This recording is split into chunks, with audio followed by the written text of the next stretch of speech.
주일로 지키고 있습니다. 오늘 우리 교회 청년들과 다음 세대가 예쁜 카네이션을 달아주고 우리에게 예쁜 꽃 한 송이씩을 우리에게 주셨습니다. 여러분 정말 우리 옆 사람을 축복하고 계십니다. 너무나 감동이 진한데 이제 우리가 어버이 주일을 서로 축하하는 마음으로 우리 하나님 아버지를 더욱더 잘 섬기겠습니다 라고 옆 사람에게 고백하고 보겠습니다. 우리 아버지 하나님을 더욱더 잘 섬기겠습니다. 네. 우리 부모님과 친지들을 더 돌아보겠습니다. 시작. 우리 부모님과 친지들을 더 돌아보겠습니다. 우리 이웃에 계신 어른들을 더 공경하며 친절하게 인사하는 습관을 가진 예일교회 성도들이 되시기를 주님의 이름으로 축원합니다. 아멘. 오늘은 예수의 정신으로 살자라는 제목으로 은혜를 나누겠습니다. 오늘 본문은 예수님의 친동생인 야고보 사도가 기록한 서신입니다. 그는 1절부터 6절까지는 세상 사람들, 마음이 높아진 실세들의 행태를 고발하고 그와 반면에 그리스도인 우리들은 주님이 오시는 그날까지 어떠한 정신으로 어떠한 모습으로 살아가야 될지를 우리에게 권면하고 있는 말씀입니다. 그래서 이제 야고보 사도는 우리에게 예수의 정신으로 살 것을 권면하는데 예수의 정신으로 살기 위해서는 첫 번째로 우리에게 따르는 것은 인내할 것을 우리에게 요청하고 있습니다. 우리 7절과 8절 다 같이 한번 읽어보겠습니다. 그러므로 형제들아 주께서 강림하시기까지 길이 참으라. 보라 농부가 땅에서 나는 귀한 열매를 바라보고 길이 참아 이른비와 늦은 비를 기다리라니 너희도 길이 참고 마음을 굳건하게 하라. 주의 강림이 가까우니라. 아멘. 우리가 예수의 정신으로 살기 위해서는 먼저 우리에게 요청되는 것은 인내의 삶이라고 말씀하고 있습니다. 이 땅에 성도라는 이름으로 살아가는 거 쉬운 일이 아닙니다. 왜냐하면 보이는 세상은 정말 악이 판을 치고 있고 그리고 실세, 부와 기가 있는 사람들이 오히려 연약한 사람들을 위해서 군림하는 것처럼 보이기 때문에 세상은 마치 그들이 득세하는 것처럼 보이고 그들이 이끌어가는 것처럼 보이기 때문입니다. 그러나 길고 짧은 것은 배워야 한다는 그러한 속담이 있듯이 우리 그리스도인들의 인생은 현 시대에 우리가 극한되는 것이 아니라 주님이 오신 그날을 데드라인으로 우리는 삼고 기준점을 삼고 살아가야 된다고 말씀하고 있습니다.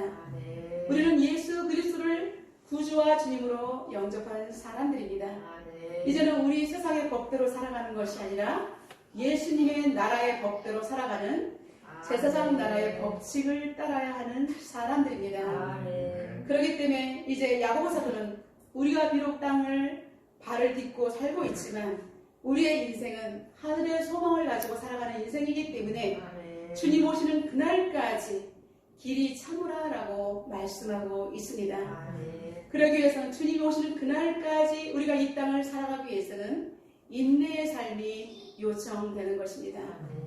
여러분 인내라는 것은 어떤 것일까요? 인내는 조급함으로는 살 수가 없는 것입니다. 인내는 마음을 내려놓는 일입니다. 느긋하게 주의 손길을 따라서 주님이 이끄시는 대로 살아가야지만 우리는 이 인내의 삶을 잘 살아낼 수가 있습니다. 파도가 몰아치는데 내가 파도가 몰아치는 그 순간에 벌떡 일어나면 우리는 파도 속에 휘말려 빠지고 바다에 빠지고 말 것입니다. 그러나 파도가 거세게 몰아친다 할지라도 거기다 몸을 맡기면 한 번 둥글려서 우리는 다시 쫙 피어오르는 그런 멋진 주님의 파도타기 선수가 될 수가 있는 것입니다. 주님께서 휘몰아칠 때 내가 일어서면 우리는 넘어집니다. 그러나 주님께서 우리를 이끄실 대로 하면 우리는 정말 잔잔한 물가 푸른 초장의 삶을 살 수가 있습니다. 그렇기 때문에 야고보 사도는 성도의 인내를 고대 근동의 이른비와 늦은비를 통해서 우리에게 말씀하고 있습니다. 이른비는 팔레스타인 땅에 곡식을 파종하는 그러한 10월과 11월을 말하는 것입니다. 우리나라와 거꾸로죠. 우리는 10월과 11월이 오히려 추수기인데 이스라엘 땅에는 10월과 11월이 오히려 곡식을 심는 파종기입니다. 이럴 때 내리는 비는 이른비인 것입니다. 이른비가 내려야 땅을 촉촉하게 적셔서 거기에 씨앗을 심을 때에 곡식이 싹이 터서 이제 꽃이 피고 열매를 맺을 수가 있는 것입니다. 그리고 이제 결실기인 4월과 5월에 다시 한번 비가 내릴 때 그때 이제 정말 열매 같은데 알차고 기름지게 하는 열매가 탄탄하게 맺힐 수 있는 그 비가 늦은 비라는 것입니다. 그래서 이른 비와 늦은 비를 기다리는 농부가 간절히 비가 오기를 소원하듯이 우리는 주님 오시는 그날까지 우리 주님께서 마침내 마침표를 찍으시는 그날까지 성도에게는 인내의 삶을 살아야 되는데 정말 주님이 오시는 그날까지 우리가 비를 기다리는 심정으로 그렇게 주님의 오시기를 고대하며 살아가야 된다라고 말하고 있습니다. 성도가 주님 오시기 그날까지 우리에게 요청되는 것은 인내의 삶이며 성실의 삶인 줄로 믿습니다. 이제 야고보 사도는 우리에게 인내할 때에 어떻게 인내해야 될지를 우리에게 말씀하고 있습니다. 우리가 인내하기 위해서는 먼저 우리가 절제하고 다듬어야 될 부분을 말하고 있는 것입니다.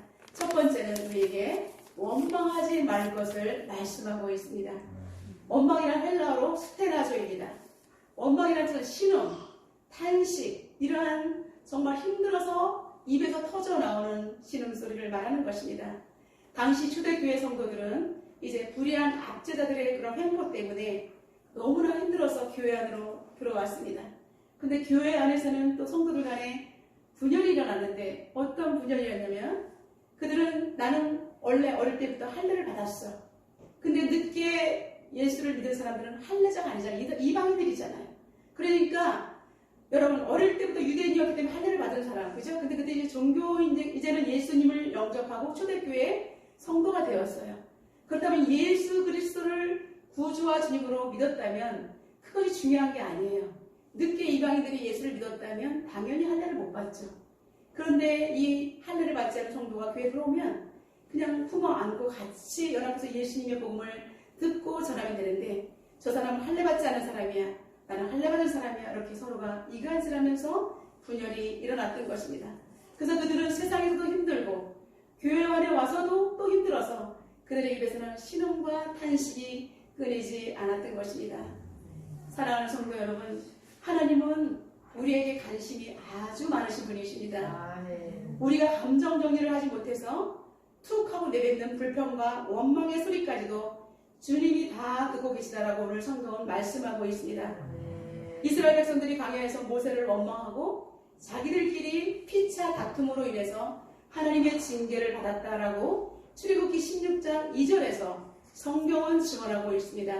이스라엘 자손 온 회종이 그 광야에서 모세와 아론을 원망하였다라고 말씀하고 있는 것입니다.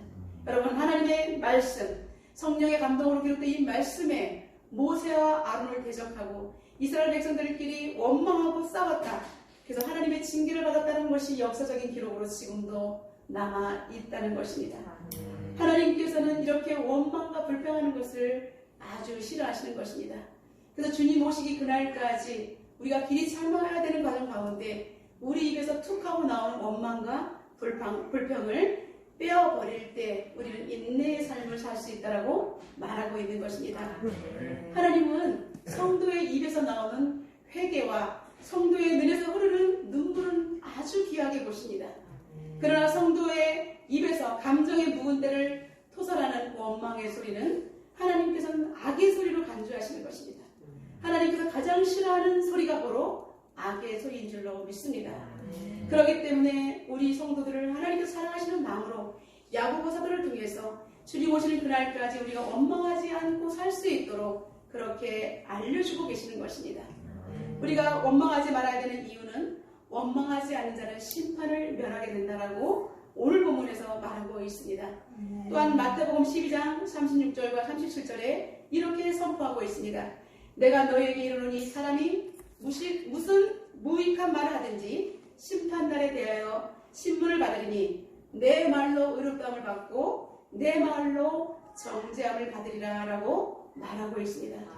무슨 말이냐면 우리가 일상생활 가운데 우리 인생 가운데 우리가 의로운 말을 할 때는 나중에 백보자 심판 앞에서 내가 의롭게 한 말로 하나님께서 그 의로운 대로 우리를 보상하시고요. 내가 불평하고 원망했던 모든 일생 가운데 있었던 툭 하고 나온 모든 원망의 소리는 그대로 정죄함을 받는다라고 말씀하고 있습니다. 아멘. 여러분, 그렇기 때문에 이 말씀을 준비하면서 저는 다시 한번 주님 앞에 무릎을 꿇게 되었습니다. 우리가 아무런 의미 없이 툭 하고 내뱉는 말이 하나님께서 다 기억하고 계셨다가 마지막 날 심판의 날에 내 말로 의롭다함을 받고 내 말로 오히려 정죄함을 받을 수 있는 내 입의 공로 때문에 내가 이것을 누리든지 아니면 정죄를 받는지가 판가름된다는 놀라운 사실입니다. 오늘 본문에서는 심판주가 문 밖에 와 계시다라고 말하고 있습니다. 주님께서 이제는 심판주가 되셔서 우리의 모든 행위 심사를 직접 개입하시고 그리고 심판하실 것을 강조하고 있는 말씀입니다. 그러면서 우리가 인내할 때 원망하지 말고 심판을 받지 않기 위해서 원망하지 말고 그리고 오히려 이제는 믿음의 선진들이 따라간 발자취를 본받으라라고 말씀하셨습니다. 하나님을 증거하다가 그들은 핍박과 죽음까지도 당했던 것입니다. 그러한 믿음의 선진들 중에서 오늘 야고보사들은 특별히 욥의 이름을 들어서 그를 칭찬하고 있습니다. 하나님께서 우리에게 말씀하시는 것은 뭐예요? 우리가 인내의 삶을 살면서 주 안에서 참고 견디면서 하나님을 증거하는 자를 가장 자비하시고 가장 긍휼히 여기신다는 말씀을 오늘 본문 11절에서 말씀하고 있는 것입니다. 우리 그런 의미에서 우리 옆사람을 축복하겠습니다. 하나님께서 집사님의 인내를 잘 알고 계십니다. 권사님의 인내를 잘 알고 계신다. 한번 축복해 볼까요? 하나님께서 집사님의 인내를 다 알고 계십니다. 네, 다 알고 계십니다. 네. 여러분, 하나님께서는 우리의 인생에서 참고 인내하는 것을 다 알고 계신 줄로 믿습니다. 이제 다시 한번 축복하겠습니다. 앞으로는 더욱 풍성한 삶만이 넘치실 것입니다. 라고 복을 들어주시겠습니다. 앞으로는 더 풍성한 삶이 넘치실 것입니다. 네, 야고보서도는 우리에게 인내의 삶을 살게 하고 나서는 인내의 삶을 사는 과정 가운데 우리가 또 조심해야 될 것을 말하고 있는데 그것은 바로 우리가 함부로 하나님의 이름을 들먹이면서 서약을 하지 말라라고 말하고 있습니다. 그것은 우리가 이제 이런 인생살이 속에서 그냥 자신의 속임과 자신을 감추기 위해서 하나님의 이름을 팔아버리는 경우가 있는 거예요. 그럴 때 경솔하고 세속적이며 하나님을 모독하는 서약을 그만하고 말하고 있는 것입니다. 여러분, 우리가 하나님 앞에나 맹세에 이 모든 맹세를 다 그만한 것은 아닙니다. 우리가 엄숙한 증언을 하나님 앞에서 할 수가 있습니다. 구약시대 보면 출애굽기 22장 11절에 이제 두 사람 사이에 분쟁이 일어나게 되었습니다. 어떤 사람이 이제 몰리게 된 거예요. 도둑으로 몰리든지 아니면 어떤 사람의 물건에 피해를 입힌 것으로 몰리게 됐을 때 이제 사람들 앞에 서 있습니다. 그럴 때 두 사람 사이에 맡은 자가 이웃의 것에 손을 대지 아니하였다라고 여호와께 맹세할 것이요 라고 말씀하고 있습니다. 나는 정말 이웃의 것에 손을 대지 않았는데 그 이웃이 나를 자기들 것에 손을 댔다라고 합니다. 그럴 때 그는 너무나 억울하니까 나는 하나님께 맹세합니다. 나는 절대로 그 물건에 손을 대지 않았습니다. 이렇게 할 수 있다는 것입니다. 그리고 그 임자는 이렇게 나는 하나님 앞에서 맹세합니다라는 그 사람의 말을 하나님 앞에 서원을 했기 때문에 그대로 믿어주어야 한다는 것입니다. 그리고 그 사람은 나는 가진 것, 그 사람 것을 해치지 않았기 때문에 계상하지 않아도 되는 이런 하나님 앞에서의 이런 정말로 맹세가 유효했다는 것입니다. 그렇기 때문에 우리는 하나님 앞에서 진실을 토로하는 맹세는 가능한 것이지만 내 자신을 거짓을 감추기 위해서 하나님의 이름을 파는 맹세는 하지 말라는 것입니다. 그래서 우리는 하나님 앞에서 그렇기 때문에 이제 결혼식, 세례식, 임직식 이렇게 자신의 엄숙한 마음의 고백과 맹세를 하는 것은 오히려 하나님 앞에 아름다운 것입니다. 그러나 이성적인 것 감추기 위해서 사람을 경계하기 위해서 하나님 앞에 맹세 이렇게 거짓으로 하는 것은 하나님께서 가장 싫어하시고 그런 거짓된 고백은 하나님께서 심판하실 것이라는 것입니다. 그러므로 우리는 하나님께 맹세할 때 함부로 해서는 안 되며 결단코 진실성을 우리가 잃어버리지 말라는 것입니다. 그러므로 인내와 진실은 동일선상에서 같이 가는 믿음의 행위인 것입니다. 이제 오늘 야고보서도는 우리에게 두 번째로 예수의 정신으로 사는 사람은 어떠한 삶을 사는지를 말씀하고 있는데 예수의 정신으로 사는 사람은 삶의 철학이 다르다라고 말하고 있습니다. 우리 13절과 14절 다 같이 한번 읽어보겠습니다. 너희 중에 고난당하는 자가 있느냐? 그는 기도할 것이요 즐거운 자가 있느냐? 그는 찬송할지니라. 너희 중에 병든 자가 있느냐? 그는 교회의 장로들을 청할 것이요 그들은 주의 이름으로 기름을 바르며 그를 위하여 기도할지니라. 아멘. 여러분, 성도들의 삶은 위기를 당할 때에 확실히 구별되는 것입니다. 성도는 위기가 찾아올 때 제일 먼저 하는 것이 바로 하나님 앞에 엎드려서 하나님을 찾아서 기도하는 것입니다. 근데 위기가 찾아왔는데도 세상 사람과 똑같이 그 자리에 앉아서 울고 기절하고 정말 낙심하고 좌절하면서 일어나지 못한다는 것은 성도의 모습이 아니라는 것입니다. 우리는 힘들고 어렵기 때문에 잠시 낙심하고 좌절할 수는 있습니다. 그러나 주님의 성령의 음성을 듣고 우리는 다시 일어날 수 있기 때문에 주님께서 붙들어주시는 힘 때문에 우리는 일어날 수가 있는 것입니다. 링컨은 어릴 때부터 어머니가 물려준 성경과 어머니의 기도 소리가 평생의 자신의 인생을 따라다녔다라고 고백하고 있습니다. 그는 대통령이 되어서 중요한 사안을 결정할 때마다 그는 성경에 기록된 하나님 말씀이 기준점이 되었고, 그리고 어머니가 그렇게 자신을 위해서 기도했던 그 기도의 그런 소리가 머릿속에 각인되어서 기도로 중심을 잡을 수가 있었다라고 고백하고 있습니다. 어머니의 기도는 이렇게 계속되었던 것입니다. 하나님 아버지, 우리 아들이 부자가 되거나 그리고 마음이 높아진 사람이 되기보다는 성경을 즐겨 읽으며 하나님의 말씀대로 사는 삶이 되게 하여 주옵소서. 그리고 내가 기도하지 않으면 우리 19명에 되는 자녀들은 내가 이끌 수 없기 때문에 나는 시간 기도한다라고 그는 고백했던 것입니다.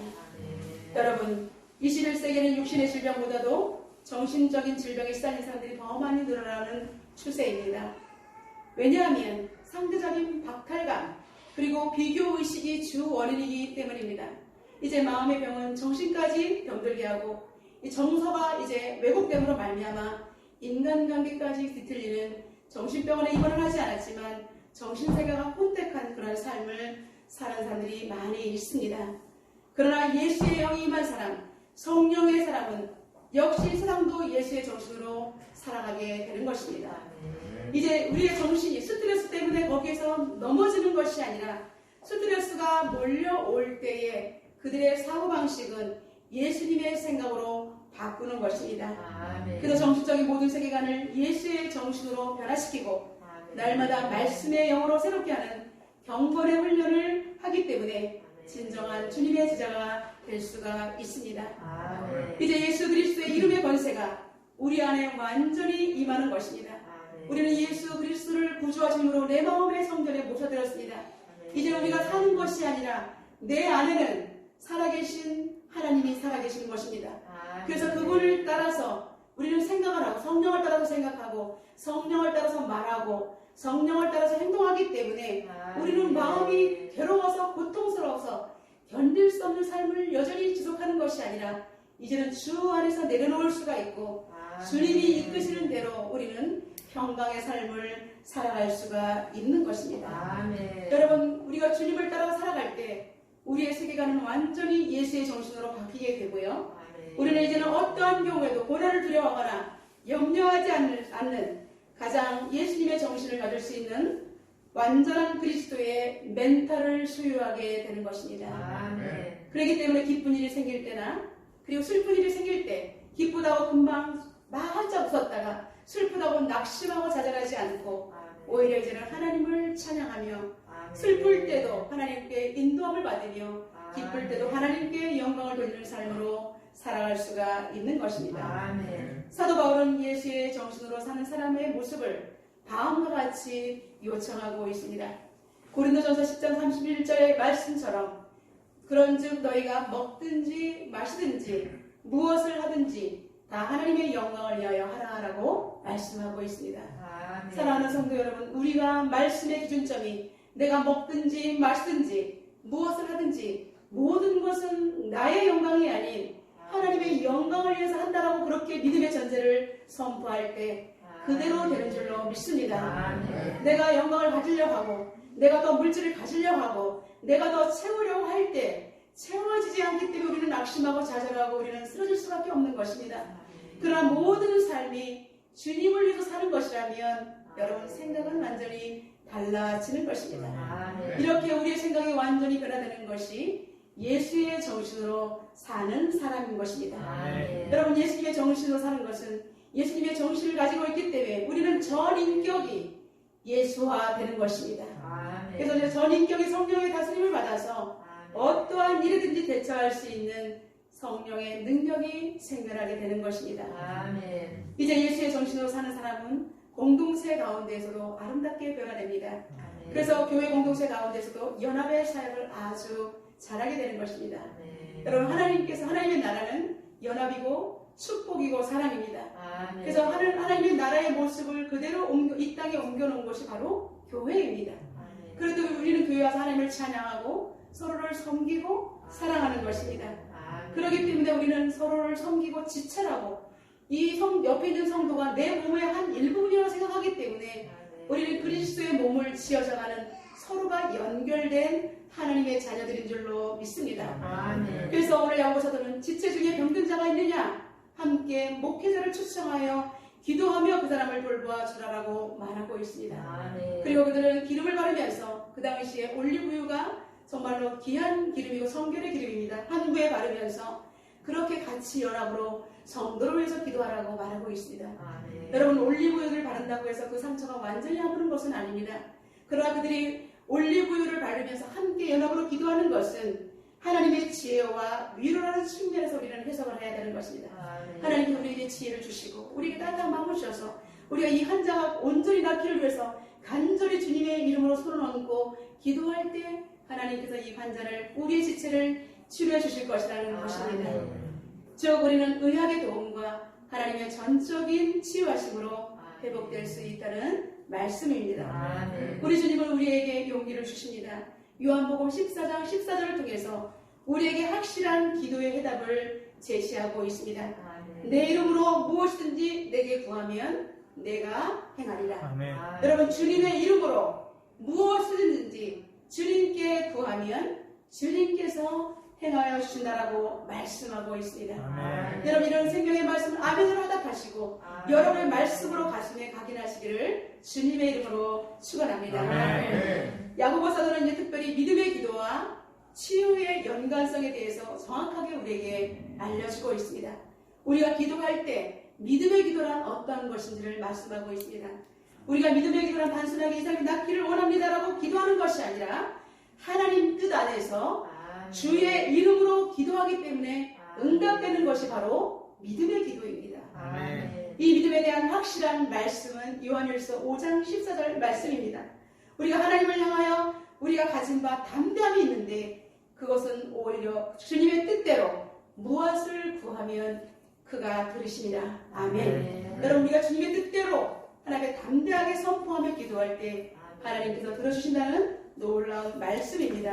아멘. 여러분, 기도가 응답되기를 원하십니까? 아멘. 하나님께 담대하게 주님의 이름으로 주님의 뜻대로 구하시고 아멘. 선포할 때 응답되신 줄로 믿습니다. 아멘. 또한 치유는 모든 죄의 고백이 있을 때 일어난다라고 야고보 사도는 우리에게 말씀하고 있습니다.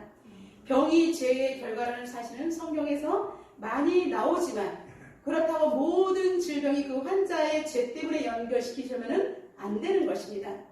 그러나 병과 고난은 근본적인 면에서 볼 때 인류의 범죄, 아담과 하와가 하나님 앞에 불순종하기 때문에 이 땅에 죄가 들어오고 병이 들어왔기 때문에 그래서 우리는 근본적인 면에서 죄인된 우리가, 죄인의 후손인 우리는 하나님 앞에 섰을 때 회개의 영성으로 서야만 하는 것입니다. 여러분, 회개 없이 기도한다? 그러면 너무나 드라이한 기도입니다. 하나님 앞에 섰을 때 하나님, 죄인된 나를 구원해 주신 우리 예수님의 은혜를 감사합니다. 죄인된 내가 감히 하나님께 설 수 있는 화목제물로 삼아주신 예수님의 은혜 때문에 내가 감히 기도할 수 있습니다. 아멘. 이렇게 하나님, 내가 죄인 중에 계시는데 하나님의 감히 기도의 제목을 가지고 나갈 수 있고 하나님의 뜻대로 구할 수 있는 은혜를 주신 건 너무나 감사합니다. 아멘. 하나님 영광 받으시고 역사하여 주옵소서. 아멘. 여러분, 이렇게 간절한 기도를 하나님께서 안 들어주실 수가 없는 것입니다. 아멘. 그렇기 때문에 우리는 성도들은 시련이나 환난이 왔을 때 우리의 삶 전체를 하나님 앞에 우리가 점검하는 계기로 삼으면 되는 것입니다. 아멘. 혹시라도 하나님 앞에 내가 허물된 것이 없을까? 내 이웃 사람들에게 아니면 나의 성도들에게 지체 앞에서, 직장 사람들 앞에서 허물되는 일이 없었는지 우리는 살펴보는 지혜가 필요한 것입니다. 아멘. 그래서 사도 요한은 우리에게 사도 바울은 갈라디아 6장 1절에서 이렇게 말하고 있습니다. 형제들아 사람이 만일 무슨 범죄한 일이 드러나거든 신령한 너희는 온유한 심령으로 그러한 자를 바로잡고 너 자신을 살펴보아 너도 시험을 받을까 두려워하라 라고 증언하고 있습니다. 아멘. 어떤 사람들이 범죄한 것이 드러났어요. 크게 드러났어요. 그러면 그 사람을 함께 정죄하지 말고 신령한 너희는 성령으로 기도하는 너희는 온유한 심령으로 그러한 사람을 바로잡을 수 있도록 교회 공동체 안에서 배제하는 것이 아니라 들어올 수 있도록 먼저 내 자신을 살피라는 것입니다. 아멘. 그래서 너도 저 사람과 같이 흉악한 죄를 짓지 않도록 시험을 받을까 두려워하면서 기도하면서 그 사람을 공동체 안으로 끌어안으라고 말씀하고 있는 것입니다. 아멘. 그리고 이제 교회 공동체는 병든 자를 포함해서 모든 성도들끼리 서로 자기의 죄를 자복하면서 기도하라라고 말하고 있습니다. 여러분 성도와 함께 기도할 때 여러분 회개로 기도하라는 것입니다. 하나님 아멘. 서로가 그리고 우리가 교회 공동체 가운데 하나님 우리가 혹시라도 허위가 있다면 용서해 주시옵소서. 아멘. 우리 예일교회 가운데 한국교회 가운데 이 나라 민족 가운데 여러분 그러한 흉어를 어느 대상한테만 돌리지 말고 우리가 회개하면서 죄를 자복하면서 기도할 때 하나님께서 그 모든 공동체를 축복해 주시는 줄로 믿습니다. 아멘. 진실과 성령의 인도하심을 따라 기도하는 자는 우리는 마음이 정결하게 됩니다.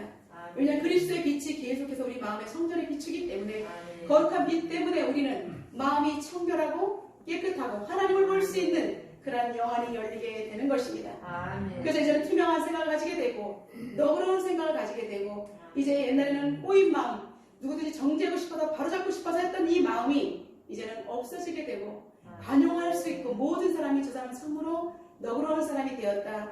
관용의 사람이라고 우리가 인정받을 수 있을 만큼 우리는 마음의 폭이 넓어지게 되는 것입니다. 아멘. 그리고 주의 이름으로 우리가 합심된 기도는 회개 운동이 일어나면서 치유와 회복의 그런 운동이 큰 역사가 일어나게 되는 것입니다. 아멘. 여러분의 기도로 여러분의 가정을 살려낼 수 있습니다. 아멘. 여러분의 기도로 여러분의 직장 살려낼 수 있습니다. 아멘. 여러분의 기도 한마디로 이 나라 민족을 살려낼 수 있고 아멘. 대한민국 전체를 살려낼 수가 있다는 놀라운 사실입니다. 아멘. 믿음으로 기도하는 공동체는 주님께서 인정하는 의인의 반열에 들어가는 것입니다. 아멘. 그래서 우리는 죄인 중에 괴수이지만 의인은 없나니 하나도 없다고 말씀하셨지만 그러나 오직 예수 그리스도의 정신으로 사는 공동체는 주님이 의인의 반열로 삼아주시고 아멘. 의인의 간구는 역사하는 힘이 크다라고 말씀하고 있는 줄로 믿습니다. 아멘. 여러분 의인된 여러분이 기도하는 그 모든 기도는 역사하는 힘이 크게 일어날 줄로 믿습니다. 아멘. 여러분 우리 하나님 정말로 멋지신 분입니다. 아멘. 엘리야와 같이 한 사람의 피조물이라 할지라도 주변을 바라보지 않고 오직 하나님의 위로와 뜻을 구하는 그 엘리야의 기도를 우리 하나님께서는 외면하지 아니하시고 1대 850의 그 기도를 엘리야 한 사람의 기도를 들으시고 그들을 모두 멸망시킨 것을 볼 수가 있습니다. 아멘. 엘리야의 입술의 선포대로 하늘에서 불이 내렸던 것입니다. 아멘. 여러분 야고보 사도는 우리에게 강력하게 엘리야를 통해서 우리에게 요청하는 한마디가 있습니다. 그것은 바로 엘리야는 우리와 같은 성정이 같은 사람이로되라고 말하고 있습니다. 아멘. 여러분 엘리야와 우리는 똑같이 기도할 수 있다는 것입니다. 아멘. 엘리야의 기도를 들었던 하나님은 우리의 기도도 들어주실 수가 있다는 사실입니다. 아멘. 여러분 성경에 나오는 엘리야의 기도를 듣고 나의 기도를 연약하니까 안 듣는다. 우리는 이렇게 부정적인 생각을 갖고 있는지도 모릅니다. 스스로 하나님의 역사를 내가 제한시키는지도 모릅니다. 그렇기 때문에 오늘부터는 여러분 엘리야와 같이 여러분의 기도를 하나님이 들으시기를 주님의 이름으로 강력하게 축복합니다. 아멘. 이제 시대가 요청하는 엘리야와 같은 믿음의 큰 그릇을 가진 한국교회와 예일교회에서 대거 믿음의 인재들이 개철되시기를 주님의 이름으로 축원합니다. 아멘. 이제 세 번째로 예수님의 정신으로 사는 사람은 말씀을 따라 방황하는 사람을 돌이키는 삶을 살게 될 것이라고 말씀하고 있습니다. 우리 19절과 20절을 다 같이 읽겠습니다. 내 형제들아 너희 중에 미혹되어 진리를 떠난 자를 누가 돌아서게 하면 너희가 알 것은 죄인을 미혹된 길에서 돌아서게 하는 자가 그의 영혼을 사망에서 구원할 것이며 허다한 죄를 덮을 것이니라. 아멘. 초대교회 당시에는 그리스도의 복음을 전했던 사람들이 접했던 사람들이 이제 종종 이단 교리에 현혹되어서 진리에서 이탈되는 경우가 많았습니다. 야고보 사도는 이제 예수의 정신으로 내가 살기를 결단했다면 나와 같이 교회에서 신앙생활하던 형제가 잘못된 교리에 현혹되어서 넘어갔는데도 내가 가만히 있으면 안 된다는 것입니다. 그 집을 찾아가고 그리고 그들을 위해서 기도하고 그 사람을 다시 예수 그리스도 앞으로 이끌 수 있도록 돌이키는 영성을 가질 수 있도록 우리를 그들의 양육자가 되라고 말씀하고 있는 것입니다.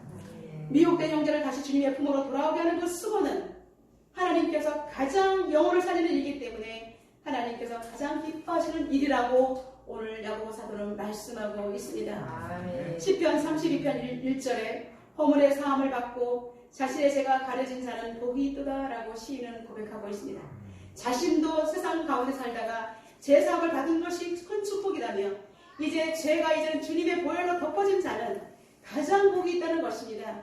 이런 가장 복된 사람들을 만들어내는 양육자는 얼마나 귀한지를 하나님께서 말씀하고 있는 것입니다. 여러분 주변을 돌아보셔서 그들의 믿음이 연약하거나 그럼 여러분들이 자원해서 양육자가 되시기를 주님의 이름으로 축원합니다. 하나님 앞으로 어떻게든 이끌 수 있는 그런 노력과 헌신이 하나님께서 가장 귀하게 여기신다는 것입니다.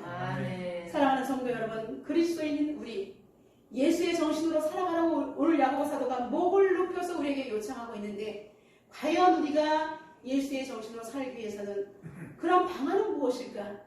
저는 고민하며 기도하며 생각할 때에 문득 된장이 떠올랐습니다.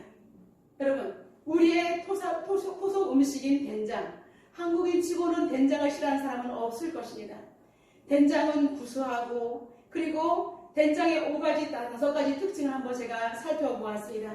된장은 자신의 고유한 맛을 잃지 않으면서도 어떠한 재료와 섞어서 요리해도 자신의 맛을 잃지 않으면서도 너무나 된장찌개 때문에 맛있고 식탁이 풍성해지는 것을 경험하게 되었습니다. 그리고 오래 두어도 절대로 된장은 썩거나 상하지가 않습니다. 오히려 오래 묵을수록 된장은 진가를 발휘합니다. 그리고 된장은 비린내와 기름 냄새를 없애줍니다. 비려서 못 먹는 거 된장을 풀면 되는 것입니다. 그리고 기름 냄새가 있을 때 짠내가 날 때 된장을 풀면 없어지는 것입니다. 그리고 매운맛을 제거하며 순하고 부드러운 맛으로 바꿔주는 것이 된장입니다. 어떤 음식과 잘 조화를 이룰 수가 있습니다. 이렇게 된장은 5가지의 특징이 있습니다. 여러분, 예수의 정신으로 살아가려는 우리는 세상 가운데 그리스도인이라는 정체성을 잃지 않으면서도 살아가기 위해서는 된장이 우리에게 시사한 것처럼 우리 또한 된장과 같은 마음으로 산다면 우리는 예수의 정신을 지켜낼 수 있다고 생각해 보았습니다. 첫 번째, 크리스천은 세상에 몸담고 있어도 결코 세상에 동화되지 않는다는 것입니다. 아멘. 여러분, 결코 세상에 딸려가지 않는 거예요. 고유한 맛을 지키면서도 우리는 세상과 유화하면서 그들을 주께로 인도할 수 있다는 것입니다. 그리고 크리스천은 오래 믿어도 변함이 없는 항상 겉과 속이 같은 살이라는 것입니다.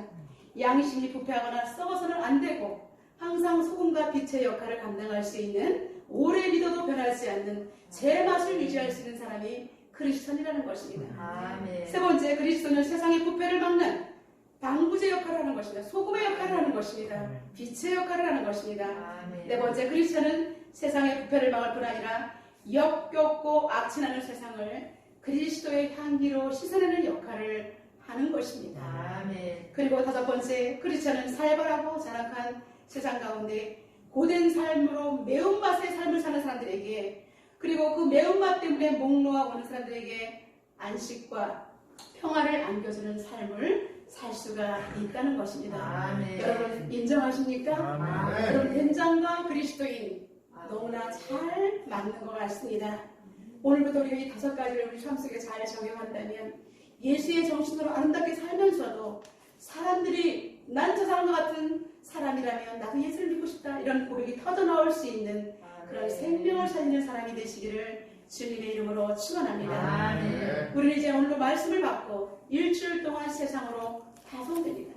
우리는 하나님의 거룩한 미션을 받고 세상으로 살아가야 합니다. 세상으로 들어가야 합니다. 야고보 사도가 우리에게 두드렸던 예수의 정신으로 우리는 멋지게 살아가기 위해서는 된장과 같이 세상에 꼭 필요하면서도 사람들의 입맛을 살리는 그러한 역할을 하면서도 사람들을 주께로 인도하는 멋진 그리스도인이 되시기를 주님의 이름으로 선포합니다. 아멘. 오늘은 가정의 달이고 특별히 오늘은 어버이 주일입니다.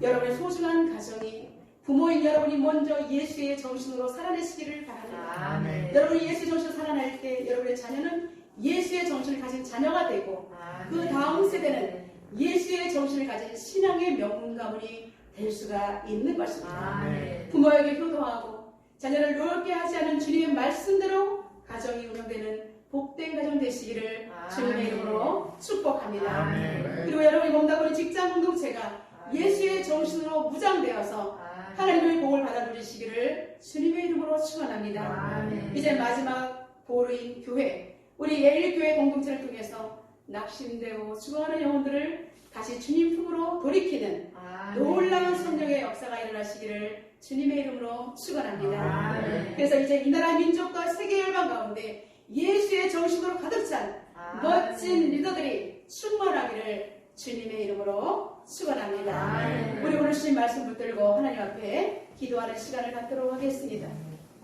예수 그리스도를 구주와 주님으로 영접한 우리는 이제 세상 속에서 어떻게 살아가야 될지 주님께서 말씀하고 있습니다.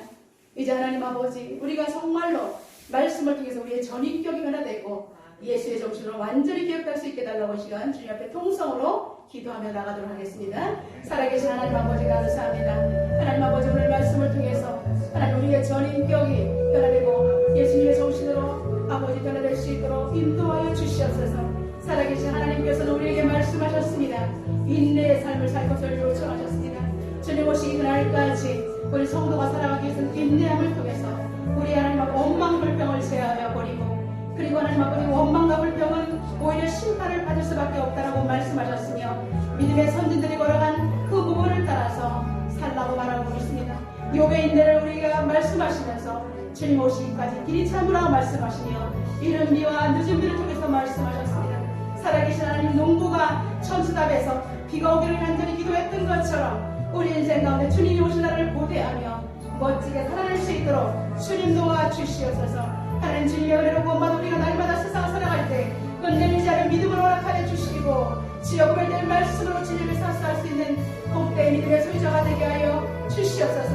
하나님 아버지 원망을 버리게 하여 주옵소서. 우리 아름다운 입술의 변화로 죽어가는 영혼을 살리게 하여 주시옵소서. 괴로우면 기도하고 기쁘면 찬양함으로 하나님께 영광을 돌릴 수 있도록 주님 도와주시기를 원합니다. 하나님 아버지 예수의 정신으로 사는 우리의 가정 되게 하여 주시옵소서.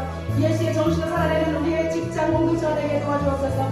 예수의 아버지 정신으로 살아내는 교회와 이 나라 민족과 세계 열방이 될 수 있도록 하나님 도와주시옵소서. 주님 두려워하지 않고 세상을 향하여서 하나님 아버지 복음을 선포하고 아버지를 돌이킬 수 있는 능력의 복음의 능력이 나타나는 하나님의 자녀를 될 수 있도록 역사하여 주옵소서. 주님 감사합니다. 주님의 은혜로 구원받은 우리 날마다 세상을 살아나갈 때 흔들리지 않은 믿음을 허락하여 주시고 주여 구별된 말씀으로 진리를 사수할 수 있는 복된 믿음의 소유자가 되게 하여 주옵소서. 아버지 하나님 예수의 정신으로 살아가지 않냐면 세상에 아버지 하나님 원망과 근심 쓴뿌리가 우리를 치고 들어오기 때문에 주님께서는 우리에게 예수의 정신으로 살라고 말씀하고 있습니다. 예수의 정신을 살기 위해서는 우리가 정말로 하나님 앞에 아버지 근신하며 깨어서 기도하라고 말씀하셨습니다. 하나님 아버지 주님 오신 날을 우리가 고대하면서 이른 비와 늦은 비를 기다렸던 농부처럼 그렇게 주님을 소원하며 살게 하여 주시옵소서. 원망을 버리게 하여 주시고 아름다운 예술의 변화로 죽어가는 영혼을 돌이킬 수 있는 생명을 살리는 일에 쓰임받을 수 있는 거룩한 의의 도구가 되게 하여 주시옵소서. 하나님 그래서 세상을 향해 가감없이 복음을 선포하고 교회 공동체 안에서 형제 자매를 서로 연합하고 이웃들에게는 친절과 섬김으로 주의 은혜를 흘려보내게 하여 주옵소서. 예수님의 이름으로 간절히 기도드리옵나이다. 아멘.